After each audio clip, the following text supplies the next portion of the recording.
السلام علیکم۔ Azad Jammu Kashmir text book board کی جانب سے میں محمد عثمان جنجوعہ ایک مرتبہ پھر ایک نئے موضوع کے ساتھ آپ کی خدمت میں حاضر ہوں۔ آج ہم جس موضوع پر گفتگو کریں گے اس کا عنوان ہے محمڈن ایجوکیشنل کانفرنس کے قیام کے کچھ مقاصد کی فہرست بنا سکیں۔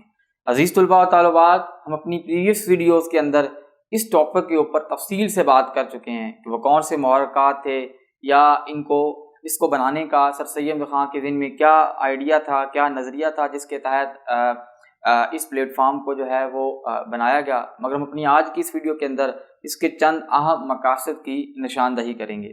عزیز طلباء و طالبات، چلیے اس کے چند اہم مقاصد کے اوپر بات کرتے ہیں، ان کی نشاندہی کرتے ہیں۔ محمڈن ایجوکیشنل کانفرنس کو بنانے کا مقصد تھا کہ قرآن کی تعلیم اور حفظ قرآن کے راستے میں جو حائل رکاوٹیں ہیں ان کو دور کیا جا سکے، دینی مدارس کے قیام کو یقینی بنایا جا سکے، دینی تعلیم کو فروغ دیا جا سکے، اور اس کے ساتھ ساتھ ان تمام پہلوؤں سے ہٹ کے جو سب سے اہم مقصد تھا اس کو بنانے کا وہ یہی تھا کہ پورے برصغیر کے اندر علی گڑھ کی طرز کے اوپر جو ہے تعلیمی ادارے قائم کیے جائیں، یعنی پورے برصغیر کے اندر جو تعلیم کا جو جال ہے، جدید مغربی تعلیم کا جال جو ہے وہ بچھایا جائے۔